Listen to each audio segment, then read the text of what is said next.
By faith, we understand that the universe was formed at God's command, so that what is seen was not made out of what was visible. In the beginning, God created the heaven and the earth. And the earth was without form and void, and darkness was upon the face of the deep. And God said, "Let there be light." And there was light. And God saw the light, that it was good. That void and the deep mentioned in that verse, it just makes me think of a cave. I might have it on the brain, I don't know. And God created light by making a sinkhole, or what, as at the title, a cave in. The roof was taken away. And this is just representing, showing you without light and the cave roof intact, it would be like this. And darkness was upon the face of the deep. Again, it's a cave, not the void and the deep. So in this video, I'm going to go over my cave theory again and include some new stuff to make it really sink in. So as you know guys, I've been on a break, but I still research, my brain won't stop, it never does. And these things fell into my lap and I wanted to make this my first video when I came back talking about my cave theory. So what you're seeing is just my interpretation and my opinion, my what ifing as I call it. So what you're seeing here is God in the divine council or the assembly. Now you'll understand why I'm saying this, because I'm trying to show you a pattern and paint a picture. So God presides in the great assembly, he renders judgment among the gods. Psalms 82:1, a hidden 11. When the Most High gave the nations their inheritance, when he divided the sons of man, he set the boundaries of the peoples according to the number of the sons of God. Deuteronomy 32:8. And obviously the sons of God are also called the Bene Elohim. Basically, you can say the gods or the angels. You know, people say different things. Like, for instance, this is another example. One day the angels came to present themselves before the Lord, an assembly, a council, and Satan also came with them. Job 1:6. So that's painting a picture of God basically, is it departmentalizing this realm, giving other gods or angels, whatever you want to call them, the power to look after each and every other aspect of this realm. So you're seeing on the screen is Oceanus and Tethys. Basically, they've always given me, without like any solid proof, an Adam and Eve vibe to me. They always have. Because you also see them with a serpent or a snake or a dragon behind Tethys. They're like a river nymph or something, but it always given me that vibe. So Oceanus was an ancient Greek god who was one of the original Titans, a pre-Olympian god. He was the god of the river, Oceanus River, as well as all the fresh water on earth. The Oceanus River wrapped around the entire ancient world and separated the underworld from the earth. Basically, you know, like the shoal and different things. So it's basically the waters above, the waters below. And what intrigued me is they just give me that vibe, and you'll know why in a minute. So Tethys was a primordial Titan goddess in Greek mythology, a daughter of Uranus and Gaia, who was married to Oceanus. As the mother of thousands of oceanids, the sea nymphs, and the Potamo or Potamai, the river gods, she was a significant figure associated with fresh water and the fertility of water. Although a minor figure in active myths, she was an important figure in depicting the vast waters of the world and served as a compassionate foster mother to Hera. Now I want to carry on this now, and I even highlight it and zoom in for you. In ancient Greek mythology, Tethys is a titaness goddess of fresh water, including rivers, springs and fountains. And I highlight that so you'll remember for later in a minute. You know why. I'll mention it again. So as you know, I talk about how Oceanus and Tethys give me an Adam and Eve vibe. Now, if you followed my channel for a while, I've even done a video on could we be living in the cave of treasures, which another subscriber and a friend of the channel pointed out to me a long time ago. So here's an old image with Adam and Eve on top of the mountain when they're in the Eden. You can see the waters below And then you have them when they're living in the cave of treasures and they're wearing clothes. Underneath is Cain and Abel. And he killed, obviously, the first, I call him cannibal. That's where I reckon cannibal comes from, Cain and Abel. So it's intriguing that they're in a cave. Now, I believe we'll live in a cave system. A cave within a cave within a cave. And obviously, some of them, the cave roof has fell through. A sinkhole, a cavity. It's basically where I got the etymology for celestial. It came from a chamber, a room, a cave. So, as I was just mentioning, the Cave of Treasures. A number of ancient texts, particularly the apocryphal Cave of Treasures, describes Adam and Eve living in a cave after their expulsion. Expulsion, that word always got me. It originates from the Latin word expulsio, meaning to drive out, a driving out, a cast out. Could they have been possessed? The Latin noun comes from expellere, the verb to expel, and expel, which itself is formed from the prefix out and the verb peller, to drive out. So let's carry on this. So they're in the sacred cave, sometimes called the Cave of Treasures due to its contents and symbolic importance, served as a transitional space where Adam and Eve were buried and where they restored sacred relics from the paradise. So the Cave of Treasures. And Eden. And I always thought, could Eden, and I've felt this for a long time, could Eden be a cave? More on that in a sec. So this got me to think, is Garden of Eden being associated with the caves? And I got this answer. Yes, in some Jewish mystic traditions, the cave of Machpelah, which basically is the burial place of Abraham, is considered the gateway to the Garden of Eden. And I'll show you a picture of the cave of patriarchs now on screen. So another entrance is a cave. It just blew me away. So that's considered a gateway to the Garden of Eden. The burial site of the patriarchs and matriarchs, serving as a threshold between the spiritual and material worlds. This idea originates from texts like the Zohar and Midrash, which describe a spiritual connection and even a heavenly fragrance emanating from the cave. While a tomb for the patriarchs, this mystical belief is that it also is a conduit through which souls ascend to paradise. So you can, as I'm painting this picture, I'm showing you that people have believed that we live in a cave. This is why Adam and Eve left one cave, Eden, to go and move to the Cave of Treasures. Even the nativity, people are talking about how Jesus was born in a cave. Not my opinion, what I found making this video. There's even old paintings of Jesus and the nativity in a cave. You can see it on the screen. It's not just a rendition that people has done. It's mind-blowing. I mean, some of the old Christian scholars and philosophers that you can see on the screen, I think on the left is Justin Martyr and on the right is Origen. Now, these people believe that Jesus was born in a cave. Mind-blowing. Because obviously in them days they kept the livestock in caves. So if there was no room at the inn, he was born in a cave. Again, I'm just showing you the what ifing of everything isn't all around these caves. Now, as I was just saying about Garden of Eden being in a cave, last year or two, there's been a theory that's came out that the Garden of Eden, in fact, has been found in Mesopotamia region, basically Iraq, near the Euphrates, and they reckon this is the Garden of Eden. Now, I'm going to show two clips from videos, and this is a channel name. I'll put the link in the description. So it's not my information. It's FTD Facts and Beyond Discovery. Now, they give varying opinions. Some of them even talking about how this cave could be where the fallen angels were bound.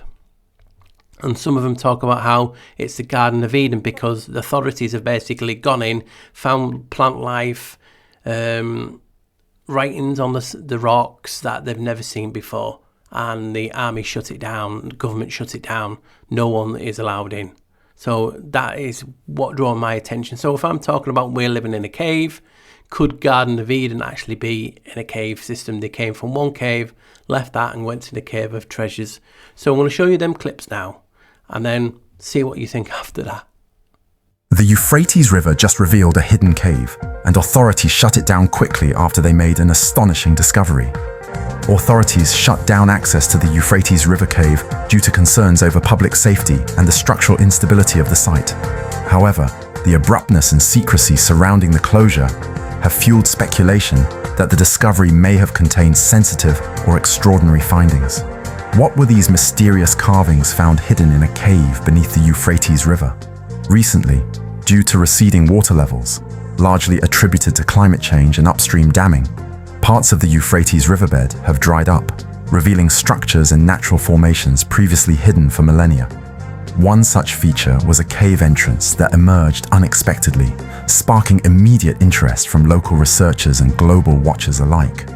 Images began circulating online, showing a gaping stone moor, partially submerged, with visible carvings on its outer walls. You won't believe what ancient relics were found in the Euphrates River cave.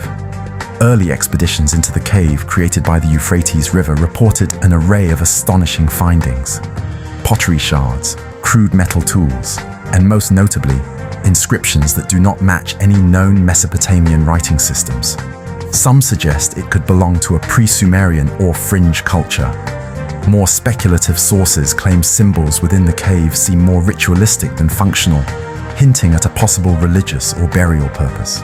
One striking feature was a sealed stone sarcophagus, covered in what appears to be both cuneiform and unknown glyphs, something scholars are eager to study further. Authorities shut down the Euphrates River cave after discovering traces of ancient civilizations. Almost as quickly as the discovery made headlines, the site was shut down.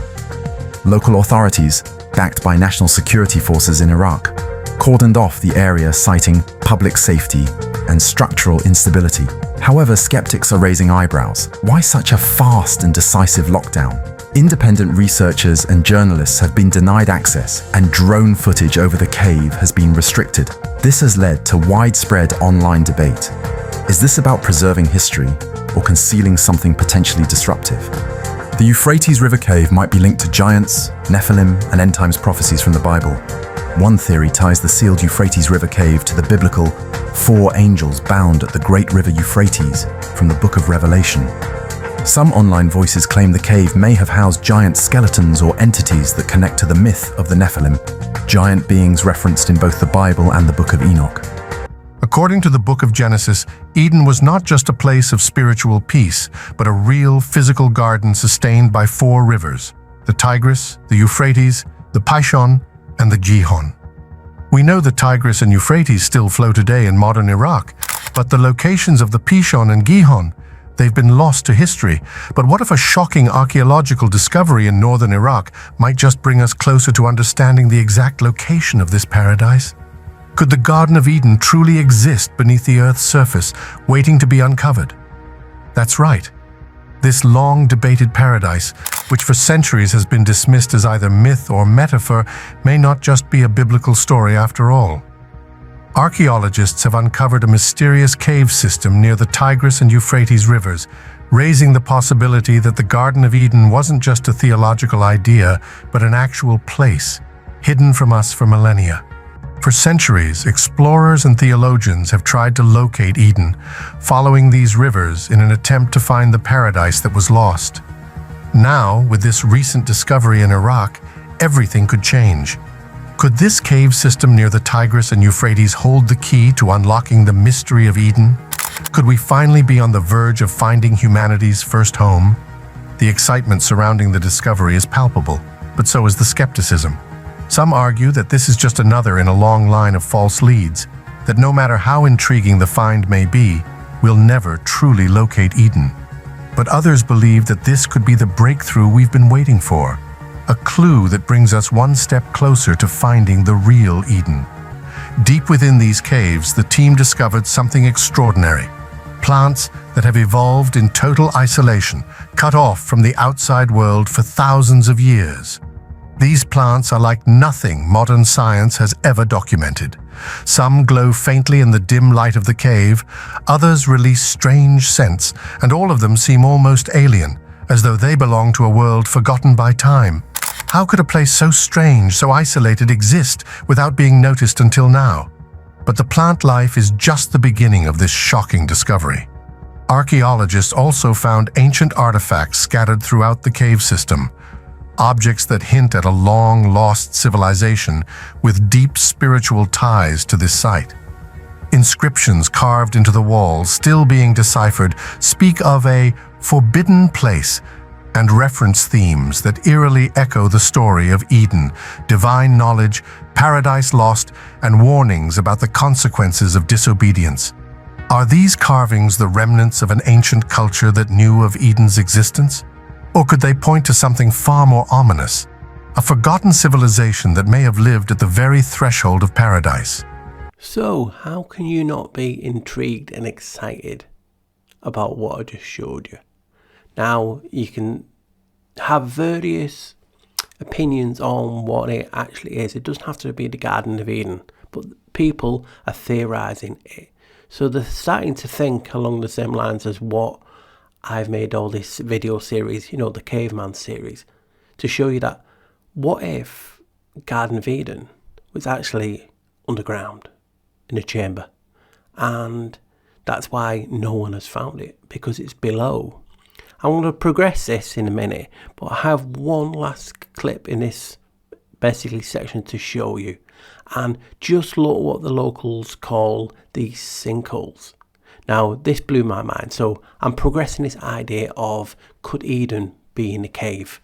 Because when you see things like I've just showed you and what's coming up now, how can you not be like, wow, what if? Now, in southern China, scientists have discovered ancient forests with animals and plants they thought were extinct in several sinkholes hidden deep in the mountains. The sinkholes, or heavenly pits in Mandarin, have formed over tens of thousands of years and only recently became visible when the land collapsed, revealing steep limestone cliffs and caves. They're now being explored with the help of local mountaineers, as our China correspondent Laura Bicker has been finding out. She went to meet some of them. Beneath the cloud, hidden deep in the mountain, scientists have discovered a lost world. The ancient forests in China's sinkholes are a haven for rare plants. And the caves harbour species researchers have never seen before. Fege from the nearby village led scientists here. He used to think the sinkholes were haunted by demons. As we venture deeper, we do notice we're being watched. We often find new things here and we ask the experts, what is this? And the experts say, we have studied this for decades and we have no idea. We are all very excited to find something new. Tourists are also discovering these sinkholes. They want to dangle from the sheer limestone cliffs, carved over centuries by flowing rivers, now visible after the land finally caved in. This is one of the best ways down into the Qiankeng, or heavenly pits, as they're known. It offers a sense of adventure, brings much needed tourism to this poorest province of Guangxi. However, scientists are worried, and they need to preserve these heavenly pits for future generations. For now, only a few of the sinkholes are open to visitors. It's very cool. It's the first time I try here, and next time I will try to another place. It will be first time, but not the last time. The discovery of so many sinkholes has changed Fei's life. He now guides both tourists and scientists.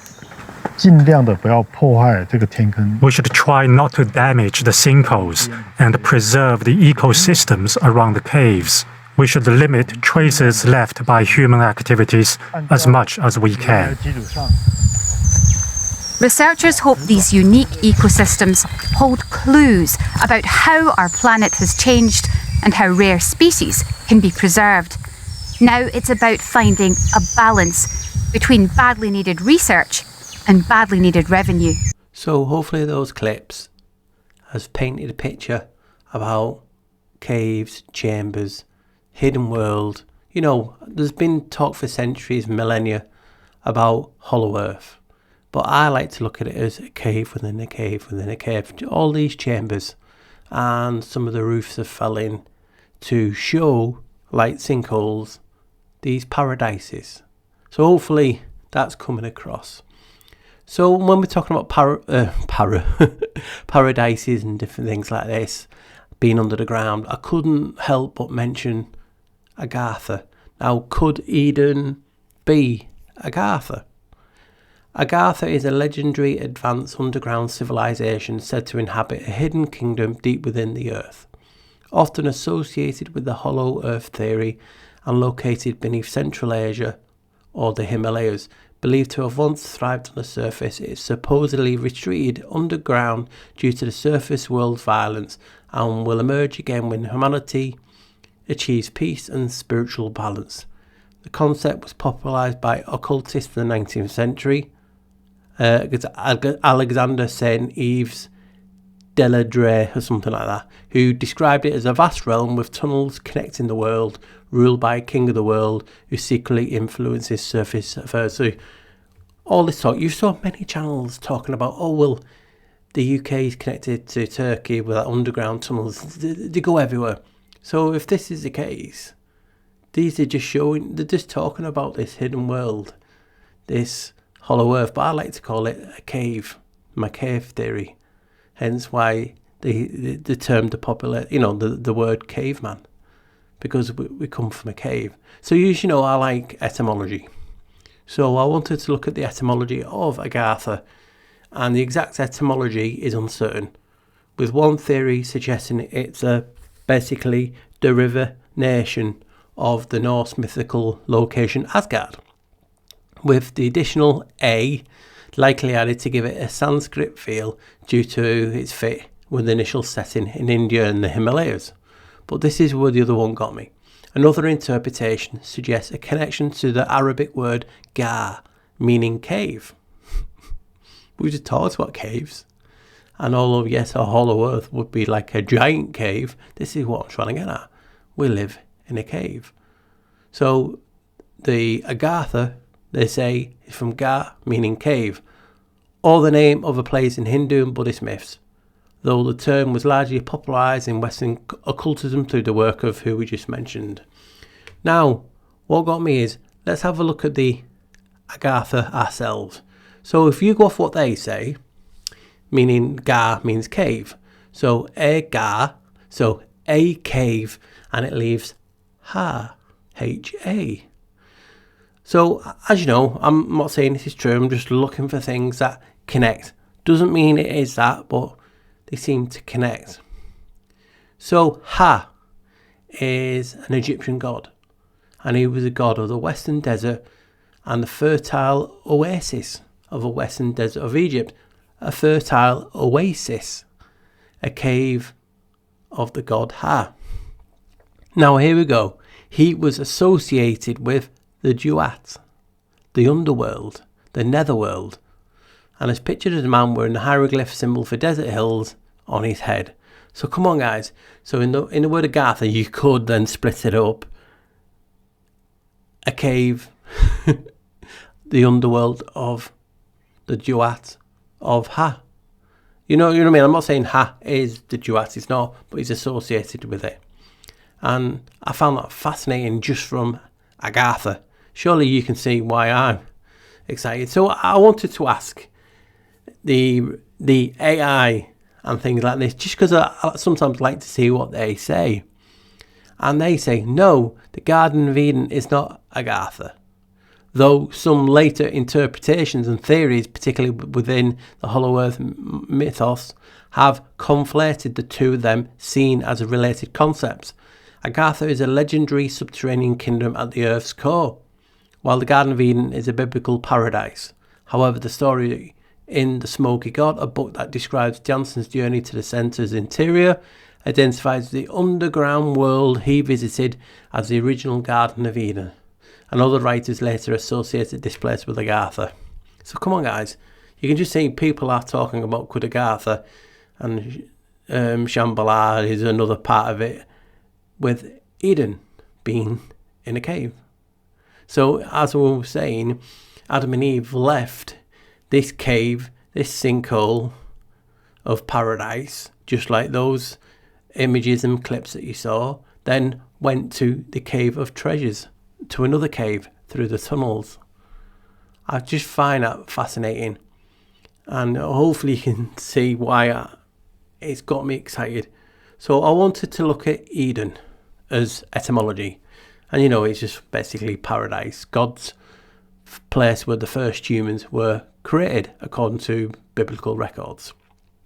So Eden, as you know, is spelled E-D-E-N, but I can't believe I found this. This is actually give me the chills. And again, this is just my interpretation. I'm playing with words, the spells, the spell chamber. So the letter E comes from the Semitic consonant he, which was derived from an Egyptian hieroglyph of a man with raised arms.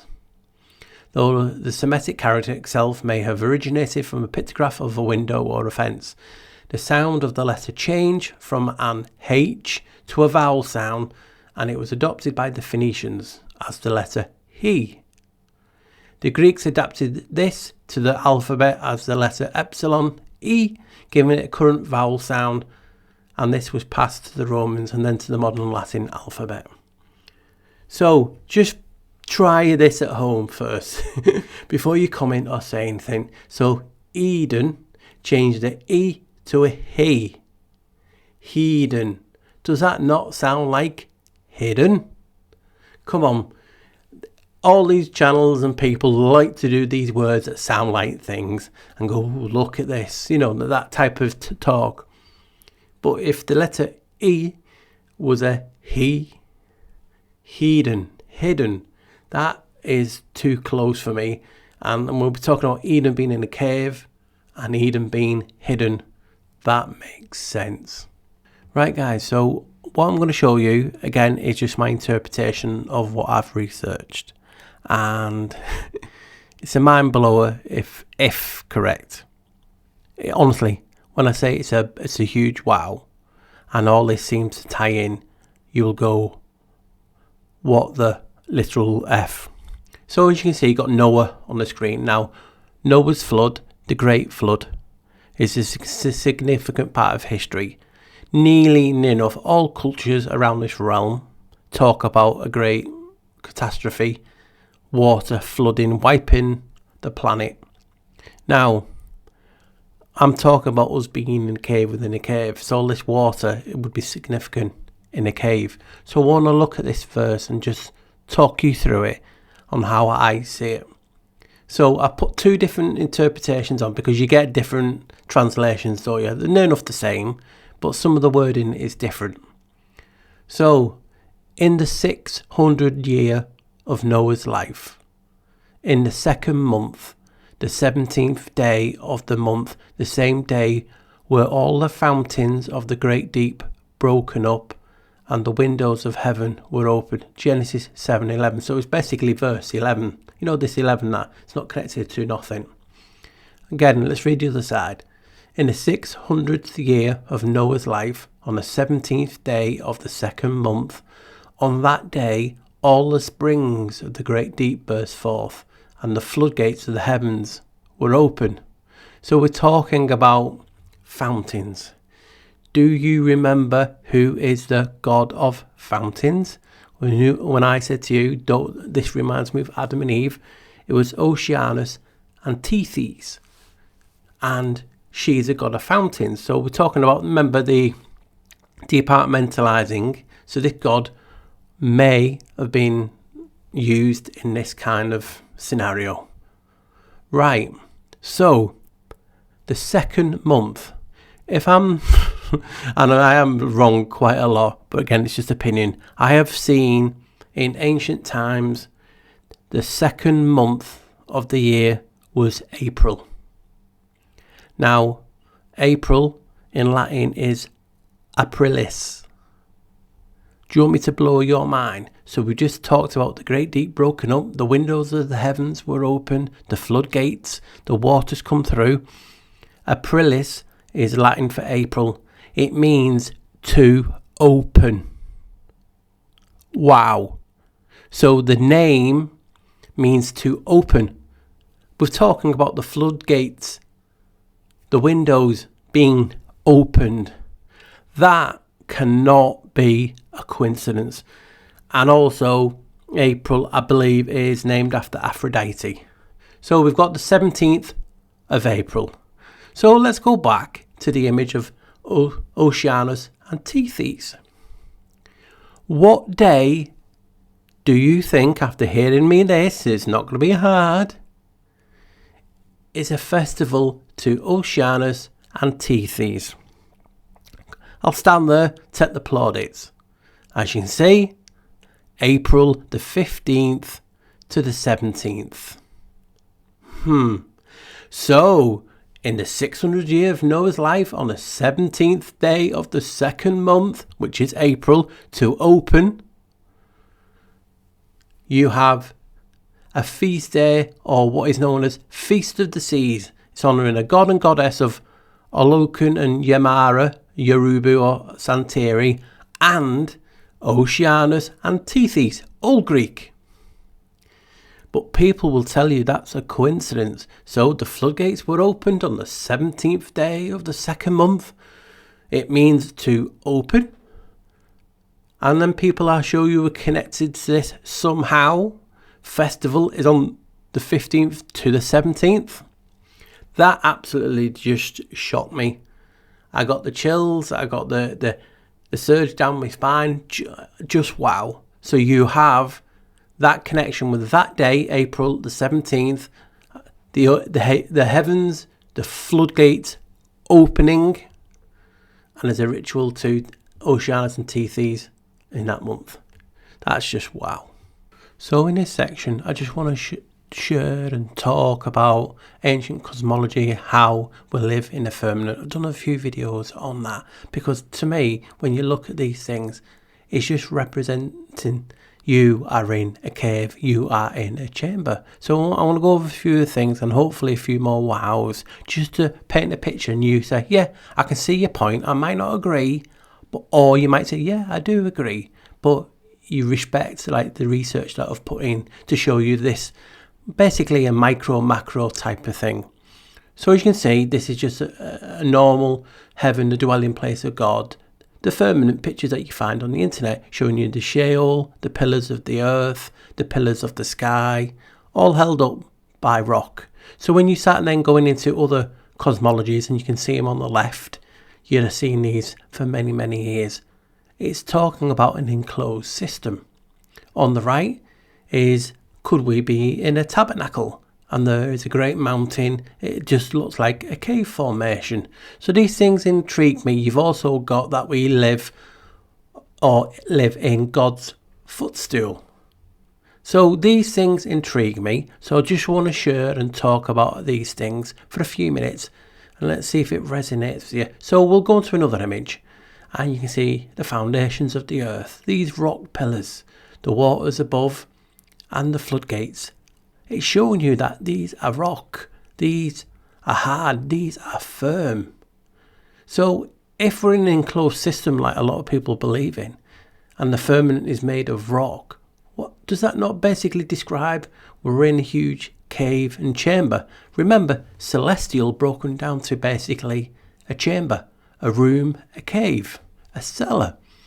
Yes, we could be on the earth bit in this enclosed system in this cave, or we could be in the Sheol. It's just there for you to ponder on. So this is one of the most famous ones, and the one I really like because it really shows you the floodgates as big blocks of stone. You know, you saw them things like in Baalbek and things. Could they just been what's fell from the sky? They were the floodgates. They were the arch. They were the firmament. And here it shows you the columns of the earth. So if we think, hey, can we find this stuff in caves, but on a micro level? And you can go in many caves, even the basic ones, and find images that match the foundations of earth. Here's one, here's another, and you just get bigger and bigger. Just sharing something out of my mind, like, hey, I mean, even these look like mini mountains. So you get these things in caves that represent what we call on earth. So if we're in a cave within a cave, but just on a macro level, a bigger cave, things will be bigger formations. Think Monument Valley. Beautiful, always like to go here someday, but hey, can you get that in a cave? And you can get little things similar, not identical, but there will be some identical out there. Formations just representing like Monument Valley. I've talked about these in previous videos.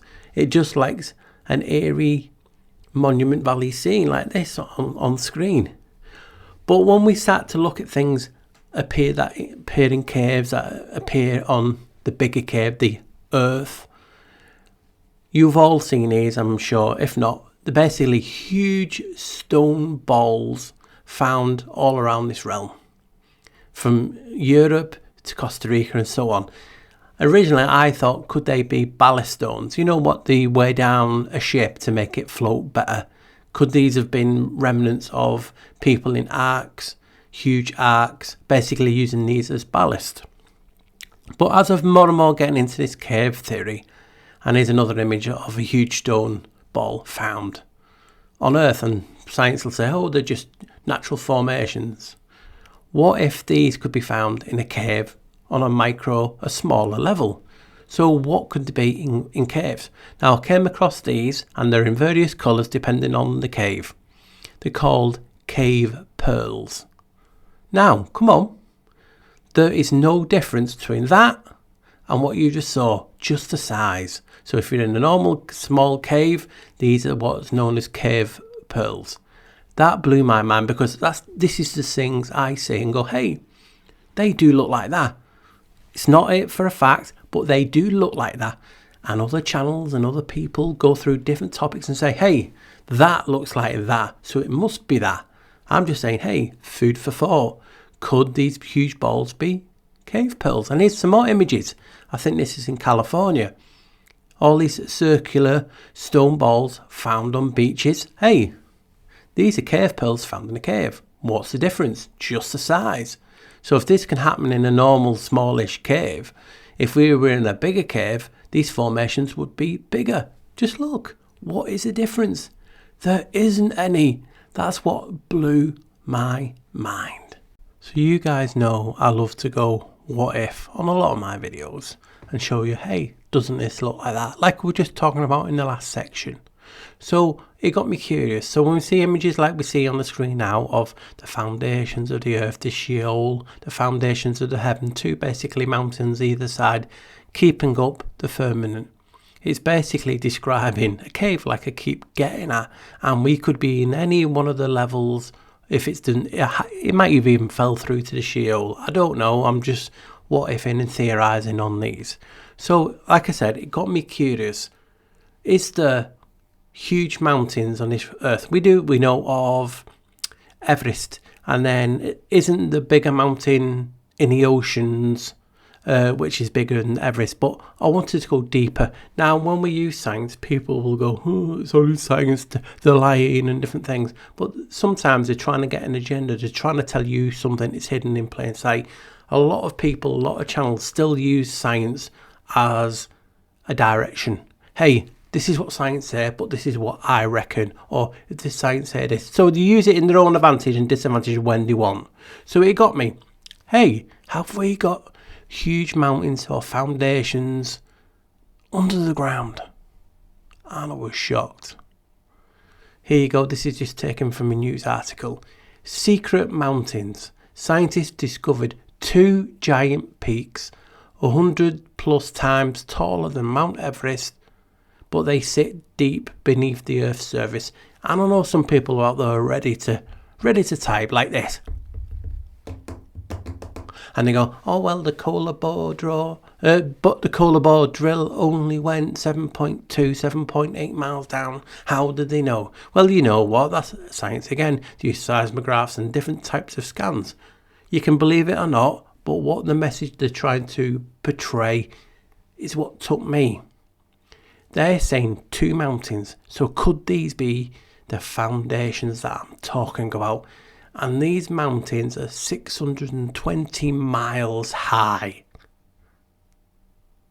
Leave that with you. 620 miles high. That's what they reckon. So we're not talking about believing in this model or what model. These are said they've done these scans and tests, and that is what they found. I think it's stuff to do with, seismic stuff that wouldn't pass through something, and they measured it, and that's what they're theorising could be a mountain. Well, this is the question you got to ask. If it is a mountain, it means it's hollow around it, because otherwise it'd just be bedrock, wouldn't it? So this is what got me. There's 2 mountains, 620 miles high. Everest, as you can see on the screen, is only 5.5 miles high. Wow, they look like big foundations to me, and what blew me away. So when we were talking before about the Garden of Eden maybe being in a chamber in a cave, and a lot of people have talked about it way before me. It talks about them 4 rivers, remember, that flow into Eden. And then I see this article, and I'm just thinking, well, if this is there, could it be other places? And this is what's feeding Eden underground. Here you go, underground river, Rio Hamza, it's named after the person who found it, discovered 4 kilometres beneath the Amazon. Scientists estimate the subterranean river may be 6 kilometres long, 6,000 kilometres long, and hundreds of times wider than the Amazon. So you got huge rivers, huge pillars, foundations in this realm deep beneath us. We're in a cave, we're in a cave, we're in a cave. We're in different levels, different caves, different sinkholes. And this is just something that I find intriguing. So I'll finish this section off with basically how I started it near enough. Oceanus and Tethys. And remember the serpent, the dragon that's wrapped around her. And I'm like, could that represent the waters of chaos? And they say it's symbolised by a dragon. But look at what dragon they use. Is that not very similar to what is used to represent the water of chaos as a dragon? I'll leave that with you. I find it fascinating. So all these religious overtones that I've talked about over the years came back to me making this video. And I want to start off painting the picture. Some of it is, yes, what if, and my interpretation being different than others. But this is how I see it. So, coming from this verse in Matthew 16:18, and I tell you, you are Peter, which does mean rock, and on this rock I will build my church, and the gates of hell should not prevail against it. So, are they built it on top of the mountain of sorts, or in a cave, and everything else is below it? Because the word prevail intrigues me. The verb prevail comes from the Middle English prevalen, which was borrowed from Old French prevailer and ultimately from the Latin verb prevailere, meaning to be strong or powerful or to be superior. So they're basically talking about he wants to be more powerful than hell. The gates of hell should not prevail, so the gates of hell should not be more powerful than basically the rock. And this is what intrigued me. So the Latin root is a combination of pre, before or in front of, and bellere, to be strong or to have power. In all these depictions, these biblical cosmologies, earth is always above the gates of hell, the Sheol. And I mean, yes, it could be to be stronger than, but it's just giving clues there that, we're above the gates of hell. So all this talk of caves and that got me thinking, and I briefly mentioned it at the beginning about how a lot of channels talk about how there's so many cave systems and how everything is buried, preserved, and there's always sub-levels, and you see it in this Tartary talk because we're in the cave. There's layers of caves, and things just fall through, or we have cave-ins. So this is the famous one in Turkey, and you can see the subterranean, basically subcomplex, bit like what they now call DUMBs, the deep underground military bases. It's funny that, isn't it? It's like they're telling you, hey, you're dumb for not believing in this cave theory. So this is something I mentioned a long time ago, even before I was talking about the cave, because I found it fascinating, and I'm going to lead into it. So what you're seeing there is what's known as not subterranean, but subterranea, with an E and an A. And what is the meaning of the word subterranea? Underground structures. Subterranea are underground structures, both natural, such as caves, and human-made, such as mines and what they're talking about, DUMBs and everything now. So I'm going to connect this to something that will blow your mind. And I did this years ago, even before I was talking about this cave theory. So something else that I want to tie in to the same is the Sheol. And you can see it's talked about as gates of hell and different things. So the etymology of the Hebrew word Sheol is uncertain, but is generally believed to refer to the realm of the dead in the Old Testament. Some scholars suggest it derives from the Hebrew word Sheol, meaning to ask or to inquire, potentially signifying the insatiable nature of the grave. Others propose a connection to the Akkadian roots or the Hebrew root Sheol, S-H-L, meaning to be hollow or to be low, according to biblical scholars. To be hollow. Does that not sound like a cave? I've talked about that many times. That blows me away. So what have I connected these two? Well, as you know, they talk about the Bible, about you wanting to build the church on the rock and be the rock. You can't get no bigger than the Vatican. You can't, and all the tales and the conspiracy things that we've been shown to be true over the years, and other ones that have not been proved yet, but we all know and accept, there's something going on there.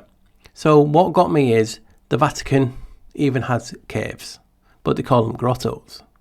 So it's built on these grottos. The Vatican grottos are a subterranean area beneath the nave of St. Peter's Basilica in the Vatican City, housing the tombs and sarcophagi of numerous popes, including St. Peter, as well as various saints, royals and cardinals. This area also displays ancient relics and features in Clementine Chapel, providing a historical and religious focal point for visitors to explore. So that's even on caves. Now, grotto or grot is a natural or artificial cave or covered recess.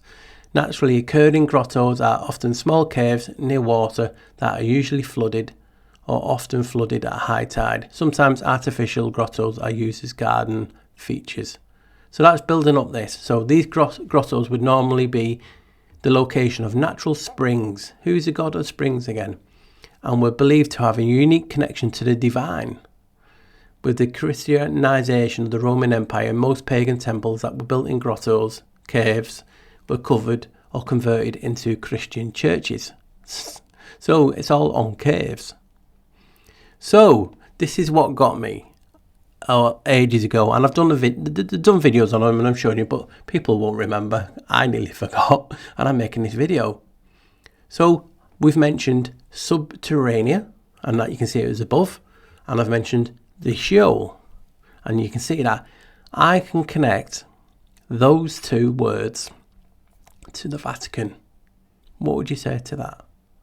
You should be bowled away. I was. I'm like, damn, ages ago. But now when I'm talking about these caves and everything is connected, it just blows me away. So here we go. This is why it's connected. So subterranea, and I found an anagram. And the anagram of subterranea is herbs eterna. And you remember that because people will laugh at my accent. So subterranea, anagram for that is herbs eterna. And an anagram for the Sheol is Holy See. Now some of you, and most of you, will go automatically Holy See. Yes, the state name, blah, blah, blah, against the Vatican. Anagrams into the Holy See. The actual full anagram is YE, Yea, Sheol. The Sheol. And that's what it is in English, the Sheol. And that blew me away. Now you might be wondering, what's Herbs Eterna? Well, Herbs Eterna is basically the Latin word for the eternal city. How wild was that? So the eternal city, another name that the Vatican goes by, and means subterranean. You saw what subterranean means? It means cave. Or anything built underneath the ground. So, two of the names and the Holy See are tied to the Sheol, the Holy See, the Eternal City and Subterranean, all in one. If you're not bowled over by that, I don't know what will. But there you go, I've connected the major names the Vatican uses and I've tied it 100% to caves and underground systems. Wow. So staying with this religious overtones, this is, and I've got this off the web so it might not be correct, but it says, awe-inspiring view of the plain in front of the mountain from inside the cave. So this is in regard to Elijah. Now, Elijah encountered significant divine encounters in caves on two main occasions. He prayed in a cave on Mount Carmel before challenging the priests of Baal, and later hid in the cave on Mount Horeb, also known as Mount Sinai, after fleeing from the wrath of Queen Jezebel. The cave on Mount Carmel is a site of pilgrimage and is associated with Elijah's historic confrontation where he called down fire from heaven. Now think about it, if we're in a cave and we have molten lava everywhere, could it not come from above also in these floodgates? The cave on the Mount Horeb is a crucial location where God spoke to Elijah in a gentle whisper, giving him significant recommissioning according to the Bible. So I'm going to stay with Elijah. Now what I'm going to talk about now, I've asked a few people and it could be seen as a stretch. Also a mistranslation, because as you know, the Bible mistranslates certain words. Some words and versions will say this and other versions will say this. So I accept that. But if you accept this version literally, could Elijah have been a Sasquatch? And you might go, damn, Paul, where are you going with this? This is a quirk of how my mind works. When I saw something, I thought, hey, could that be this? So this is the verse. They answered him, he was a hairy man with a leather girdle bound about his loins. And he said, it is Elijah, the Tishbite. 2 Kings 1:8. Now, other things will say, it was like a belt. Now, automatically, you will start to think of a certain someone. Think of someone hairy and a leather belt. And this is why I go on about this, because if you take it literally, he was a hairy man. And I'm going to briefly talk about something else in regard to this. Sasquatch came from the word Saskits. It's a Hakalian word that means hairy man or wild man, and is the origin of the term Sasquatch. My phone goes off there, which refers to a Bigfoot-like creature from North American folklore. Canadian journalist J.W. Burns coined the Anglicised term Sasquatch in the 1930s. He basically mispronounced it. So Sasquatch came from Saskits. Now in this program I was watching talking about Saskits, and it wasn't a Sasquatch program. They basically talk about how the Saskits came from caves in the mountains. So, you can see why I'm talking about it. So I can't prove this. It's labelled as this on the internet. But again, that's the internet. These are depictions of Elijah. There you go. Now, hairy man. Was he literally hairy?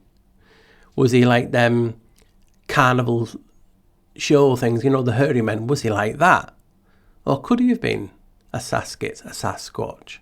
So, other depictions are on the left. That's another so-called depiction of him. Now, he was a hairy man with a leather belt. Automatically got my brain going, hey, he sounds like the Wookiee. He does, doesn't he? That's just where my head was at. So I thought, yeah, it could be literally. They just call him hairy because he was wearing a hairy cape. And it could be that. I'm not denying that.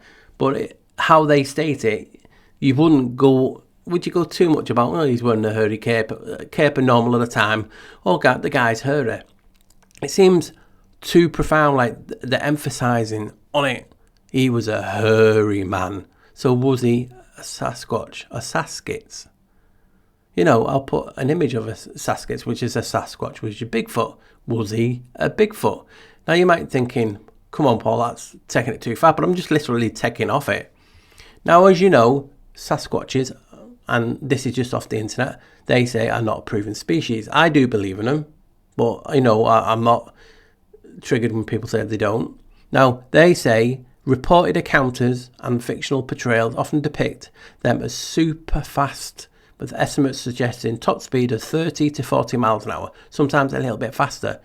Though their ability to sustain this speed is unknown, the speed combined with their large size could make them dangerous and challenging to escape from an encounter. So we're talking about a hairy man who is fast. Now we talked about Elijah. Did you know Elijah is known as the fastest man in the Bible? I didn't. The prophet was super speed. And they got this from a verse, 1 Kings 18:46, and the Lord's hand, and the hand of the Lord was on Elijah, and he girdled up his loins and ran before Ahab to the entrance of Jezreel. So basically, like the image, he beat chariots to that location. So chariots, you would say, on a decent stretch, we could 20, 30, 40 miles an hour of sort. So he beat that in a foot race, giving him super speed. Wow. So we're talking about a hairy man with super speed. So if I just drop myself into a Bigfoot, you know, place with people talking and say, hey, so we're talking about a hairy man with super speed, they'd go Bigfoot. And you can just see where my mind goes. And I thought that was fascinating, these connections. And again, I'm not saying he is that, but I'm just using interpretations and depictions of him being hairy all over, like a Bigfoot, and he had super speed. So to finish this section, I've talked about the Sheol, and I've talked about the Subterranean, all tied into anagrams of the Vatican. But this is, again, this could be seen as a stretch. I do get that. Again, it's just an anagram. The word, the Great Deep. So I anagrammed that, and there's various different ones of them. But what got my attention was the one at the bottom here, gathered peat. Again, as we know, peat from Peter means rock. So an anagram of the Great Deep means gathered rock. Wow. And the adjective gathered comes from the Middle English word gadaran, meaning to collect or assemble, which in itself derives from the Old English gadaran or rean. The Old English verb is rooted in the Pro-West Germanic gadron and sounds like Lord of the Rings character, and the Proto-Indo-European, the Pi root, gyed, signifying unity, assembly, or joining. So it's talking about assembling and gathering rocks together. I mean, that could be anything, couldn't it? A cave, an artificial cave, anything. Structures under the ground, but you're bringing together all the rock. And I just found that was something fascinating to end this on. Again, just a little bit of a stretch to some, but they're interesting links and shows you the craziness of my mind, from Elijah being in a cave, being seen as a hairy man, and associate hairy man to Saskits and Sasquatch and super speed. I just thought that was a little bit of fun to put in this video for you guys. So I want to throw out a weird fact as I'm making this. I wanted to share with you. So let's guess at home. I did never got this, but that's not saying much, is it? So this is just an image of like cave dwellings in China. So how many people do you think still today are classed as living in cave dwellings in China? So, you know, I'll give you a few seconds as I'm talking. How many do you think?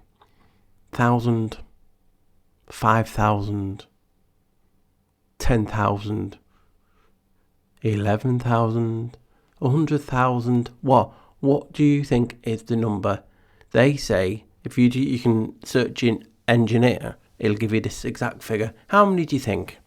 So, I was blown away by this. The actual figure is 30 to 40 million people in China still live in caves. So what's the difference? With me saying we're all living in a cave, people are still living in caves, and that's just in China. So it makes you think, am I stark raving loony? Quite possibly.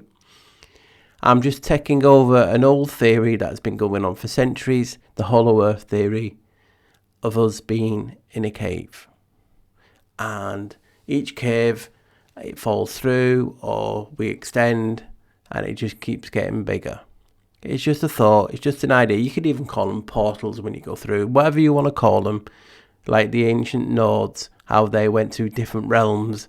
Could it have just be different caves? So it's a crazy theory, but I was blown away by that figure. 30 to 40 million people still today living in a cave. Just makes you think, doesn't it? So I've talked about what I'm going to talk about for a while in other videos when I'm talking about the caves. I've asked, could we be in a geode? And I'll get into that a bit and show you the connections I've found on that and see if it's hopefully food for thought. So I want to start with this. In the beginning was the Word, and the Word was with God, and the Word was God. John 1:1. So again, it's showing you the two doorposts, the doorway, the heaven. And as you know, or you might not know, depending on how new you are to the channel, John is a derivative of Janos, who's the god of doorways. So it happens a lot, and this bit got me intrigued. So like I was saying, are we living in a geode? And what's funny about John is, it's not a coincidence because it's reported fact. John got his visions for the book of Revelation supposedly in a cave. And I'll show you an image on screen. So keep that in thought. And the verse, John 1:1, I will go back to it and show you the connections. But what you're seeing on the screen looks familiar. Now I'm going to put an image of a geode. You know, it could be any type of geode. Can you see where I'm getting from? Now what you've just saw then, a man in a geode sitting there. Again, in the cave, in a geode. Could we be in a geode? So I've done this, I think, in some old videos. So let's look at the etymology of the word geode. And you can see various things. GE meaning earth. So basically it just means earth or earthy. You can just see from the screen. So there's nothing unusual, but it means earth, the realm that we are in. But, and here's another but, we're talking about God and geode. An old way of saying God was goad. G-O-D-E. Come on, that's not far off. Geode. Remember G, earth, goad. Goad is an inflected form of the word God, found in Old English and Old Norse, where it refers to the deity. While the root word for God is of uncertain Germanic origin, the word goad or gode can also refer to the adjective good in Old Norse and other Germanic languages. So, geode, goad, not far off it. So, as you know, geode, G-E part of it means basically earth. So I wanted to see if I could find anything interesting on ode. And most of you might know this, but it basically means it's like a song or a chant or a lyric. You can just see it on screen. I've just put it comes from the Greek word aidein or something like that. I can't pronounce that, but it means to sing or to chant, or it's like a lyric. Let's go back. In the beginning was the Word, and the Word was with God, and the Word was God. So, God and the Word. Geode, earth, and lyric or song. Earth song, but also goad is God. So, geode could, in my head, talk about God's song, God's word, God's lyric. In the beginning was the Word, and the Word was with God. John 1:1. So here is another image of a geode, and it reminds me of another Nordic thing. You know, when they talk about the realms, the different types of realms, and I've talked about in this video, could we be in a cave within a cave? Can you see my point? Can you see what I'm trying to get at? Each knot or node or whatever they're called in these geodes could be a realm, and they connect when the ceilings cave in, or the tunnel, or we have caves, basically interconnecting all of these things. I'll put a bigger one on for you so you can see my point. Just think of, say, at the top left, that's the realm that they called Earth. Could the one underneath be Sheol? And other words, see what my point? Words, worlds. And what is the difference between word and world? Is an L. Just the L, but not the same as a L as Elohim, God of different worlds and words. So just think about that, and remember John 1:1 in the beginning. Remember, in the beginning was the Word, and that was John 1:1. Well, if you look at masonry, look at the set and compass. They say the G stands for Great Architect. But what if it's showing you we are in a geode? Because look, it's an enclosed system. Most listening today will acknowledge, most of us believe we're in an enclosed system. Could that, what we're seeing on the screen, represent an enclosed system? The G for the geode, and the blue, the sky, or the holy waters all around us, or the Sheol. And when you look into the set and compass, and I've talked about this in the video, this is not mine that I'm going to show now, I've just found it on the webs. But I've showed you the angles of the set and the compass together add to 137, which is an 11. In the beginning was the Word, and the Word was with God. John 1:1 and 11. You have the fine structured constant, I think it is, that they say the world is everything in the universe has come from. And you have here, creation number 137, the moment of choice. And they show you different things. That the universe that I've showed in videos is 13.7 billion years old, that 11. And you can just see, wow. So, could we be in the 11th realm? I don't know. But I've talked about how we're in the realm of 11, because all these 11 seem to match up, but it also matches up to geode and different things like this that I've showed you on the screen. So could we, as I'm talking about being in a cave, could it just be this geode, the Word of God? What say you?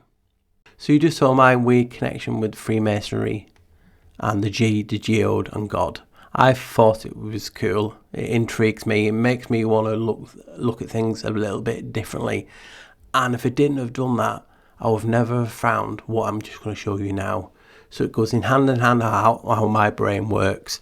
And this, to me, with that, they're just wow. So showing you the importance of the cave, that we could be in a cave or a geode or a room or a chamber, whatever you want to call it. So what you're seeing on the screen is Zebediah's cave. It's in Jerusalem, but it's also known by another name. Yep, you got it. It's King Solomon, but also it's known as the Freemasons' Hall. Members of the Freemason Society number among the many European tourists and visitors who have come to see the cave after it was rediscovered in the winter of 1854. The Freemasons regard King Solomon as the first biblical Freemason, and since the cave was popularly reviewed as the quarry used by King Solomon in the building of the first temple, the Freemasons have held their traditional ceremonies during the past century in the main chamber of the cave. So they have an association with caves that I never knew. I know some societies did satanic rituals and other sex acts and things in caves, but not when you just look at the Freemasons solely on their own. And you can see on the screen they found Zebediah's cave, and it's believed to be the location of the quarry for King Solomon. Now, when they're doing the rituals in the cave, and here's an example on the screen, it shows them doing an actual ceremony in the caves that they have been doing for centuries, or a century. Now, they mark the location with these weird things on the floor. Come on, you saw the video so far. These, to me, are representing cave pearls. Come on. This, to me, is... I can't believe it. So, they're just marking the location for a ritual. And they use all these balls or stones or whatever they are.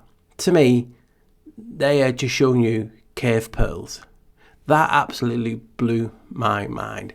And it doesn't stop there, guys. It's not just in Jerusalem. You can just type it in and find it everywhere. They're using caves for ceremonies. And there's a secret I did not know. Masonic cave degrees. They have a degree called cave degree. Wow. So Masonic cave degrees are a form of Master Mason degree, the third and highest symbolic degree, performed in a natural cave setting rather than a traditional log room. These events are optional, often held by a lodge, and involve setting up the space to resemble a lodge room using items like candles for lighting. Notable examples occur in areas near Mammoth Cave, Kentucky and in Tennessee, but they go everywhere. They've held these rituals in caves for God knows how long. And look, a G right in the centre, just looking like a homemade geode. This has literally left me speechless. I've been talking about caves and Freemasons, obviously with the stone and the rock tied to being a Mason, and now they have an actual degree called the cave degree. Just wow. Hopefully you guys can see why I'm excited about this video and these things that I'm putting in. They're showing you the importance, why it's so important about this cave, because we live in a cave, a chamber, a geode. So hello. Some of you might think, yay, he's back. I'm not back, guys. Well, I am, and I'm not. I'm not coming back like I was. I won't be posting regular. Just every now and again, I'll post a video because, hey, my brain doesn't turn off, even though I'm just having a chill. It doesn't turn off, and when something falls into your lap, an idea, I love the process of making a video. That is when I'm at my happiest. I love making videos. I don't like posting them. I don't like the reactions they get, and I don't mean that in a bad way. I'm just one of those people who are like an antisocial social mediaist. I've always said it. I just can't get my head around how people react to videos when you say, hey, I'm just asking a what if, and they're like, oh, the devil spawn and all this weird shit. Like you know, come on guys, we know people in this community, which it's not even a community, but they're paranoid as shite. They are. And how they treat people who make content, I've not missed that. So I'm only coming back to, you know, sporadically post videos. It might be one a month, one every two, I just don't know. When I get an idea, I just love that process of creating, and hopefully you guys will enjoy it. Hopefully you don't take it as a slight. I don't mean it in that way.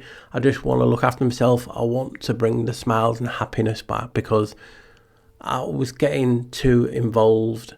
I was letting things get to me, even though on the outer I would say I'm not. But hey, you know, subconsciously sometimes things get to you, and I've just thought, you know, I have to just walk away. And people have reached out and said, don't go, you know, you'd be a loss to the community. And it's, you know what, that has got me through a lot of it. I'm just, like I was saying, I'm the antisocial social media. So I've just never got my head around that aspect of it. I love creating the videos. I like researching it. And if I'm spending hours researching when I can, putting it into a video, it would be pointless not to post it, would it? So that is what's going on. So I thank everyone who's carried on watching the content and the comments and the love. I really, truly do appreciate it. You don't, you know how much it keeps you going. And here's just a continuance of my caveman theory. And some of the ideas that I've put in this, some of it, yes, they're from previous videos over the years, but some of it is new, and as a package, it's blew me away. Yes, some of them are a stretch, and you might think I'm bonkers, but, you know, that's just how my brain thinks. I'm probably too innocent in the sense of, hey, it's like just me and you talking, walking down to the shops or sitting around a campfire or just chatting on the phone or something.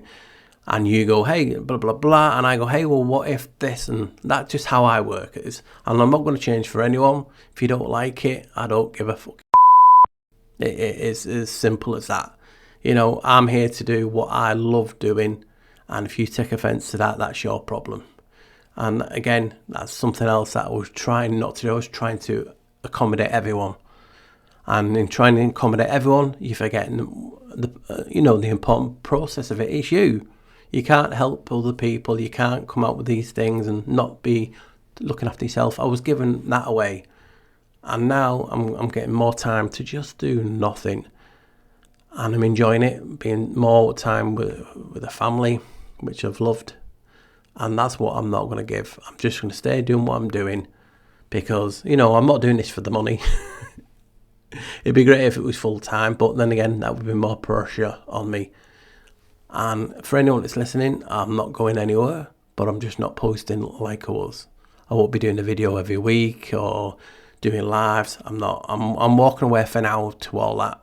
Not like I got many people asking me for the video, but hey, I always say never. So there'll be a time when I might come back to do them things, but in the meantime, you'll just have to put up with me content. So this is just a continuance of my cave theory, and it was about caved in, and it's basically summarising, hey, if we're in a cave or a geode and the ceiling's caved in, is this what we live in? I mean, in other videos I've showed how the big mountains that people refer to as giant trees, could they be stalagmites and stalagmites? And the columns, and they've broken, you know, the foundations. In this video you saw me showing you possibility foundations, the great rivers. There's loads I've put into this that, you know, should be food for thought. And hey, you guys think, hey, you've got a point there, showing you why caves are so revered in religion. I've only scratched the surface. You know, I did a wacky thing, and you might think I'm bonkers about Elijah being a Bigfoot, but just look at some of the saints over the years looking like Klingons and different things. There's some crazy shit that's going on. And if a guy was hairy and super speed, you know, when you're in the Bigfoot community in the, you know, the cryptozoology, you can't help think of, you know, a hairy man, a Bigfoot. So that's why I was just asking this. And there'd be other tales in the Bible. So that was just what intrigued me. And as you know, over the years, and various indigenous groups have talked about people coming from caves. Not just the ant people like the Native Americans who came out to help them, but they talk about the ancestors once lived underground and were led to the service by heroes. The other ones have talked about how, you know, the myths of emergence that describe their people coming from caves to a new world. And that's just what's intriguing me, because if we've all come from cave to cave, just like the story of Adam and Eve, coming from Eden, that some are saying is in a cave, and moved to another geode, another cavity, another cave. It makes sense, doesn't it? Just like the recent films of Godzilla and King Kong about an underworld, a hollow earth. Well, that's what it is, a hollow earth. We're in Earth. The G stands for geode, Earth.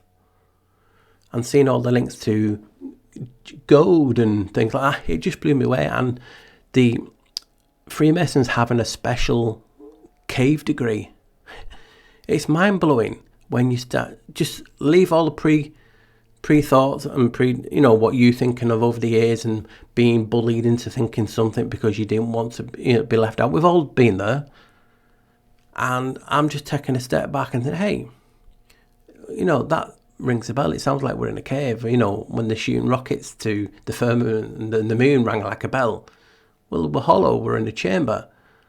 And I've done loads of videos in this cave series, and I didn't just want to rehash that and put it in here. I wanted to talk about different things like I have. And it's a mind blower.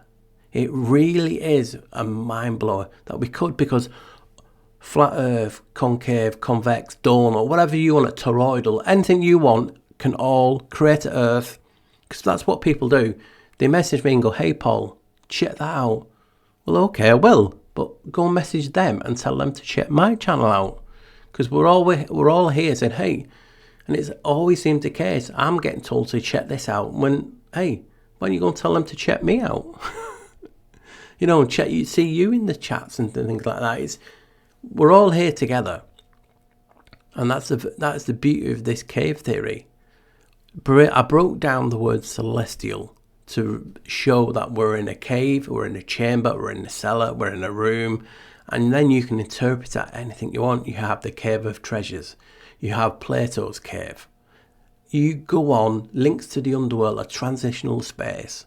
You know, God appeared to loads of people in caves from St. John onwards, and it's like, hey, that's just showing you the significance of caves and why, if it's just a lonely old cave. People in China, 30 to 40 million people still living in caves, and that's just in China. And we're all thinking we've evolved and you have evolution and it's all this, and it's like, hey, you know, we're just cavemen after all.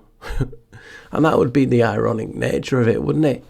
And hopefully you guys can see my excitement, because I get excited about posting these things. I can't hold my water. I tell people around me all the time, hey, this is what this video is going to be about and different things. And that's just the way I am. I want to share everything. I want you to experience the excitement that I feel when I find a connection. The goosebumps, the hair on my neck tingle. And I'm like, wow, could this be? And when you see these connections, and that's how we all see this realm, we all see in our own eyes. But there's no harm in enjoying someone else's view of the world and then saying, hey, this is what I see. Let's compare. You know, and all these different realms that people talk about fit a chamber, a room, from simulation, like a holodeck, to flat, to concave, to donut. All them fit within a cave, because you can get all templates of those models in a cave, and that's the beauty of it. So guys, hopefully you will carry on what you're doing, enjoying the content, enjoying the new videos when they come up.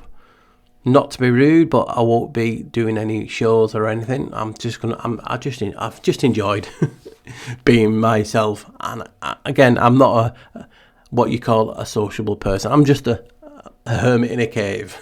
I just like being around my family. I like having my own thoughts. That's just how I am. You know, I'm probably on the autistic spectrum. You know, if anyone's not noticed, that's just how I am. I've never been one for being around people, and I have a weird sense of, you know, models and that, and I'm trying to portray my models on other people, and that's just why I've never really gone out there, because you see different people and channels and how they are, and it's just, you know, I can't be bothered. I'm a low maintenance type of person. I just can't be bothered. I just like doing what I want and when I want. So guys, you really have kept me going with your comments. Again, I will be here, but just not as much. You know, I've enjoyed it. So hopefully you've enjoyed this video, Caved In. If you want to help me in the channel, all help is truly appreciated. You can do so by just sharing and subscribing. And also, if you want to help it more, you can always buy me a coffee, which is buy me a bar. The barcode is on the screen. All help is truly appreciated, and it all keeps us going. So much love, guys. Thank you for being you. And I'll see you next time, whenever that is. Just enjoy. Bye, guys.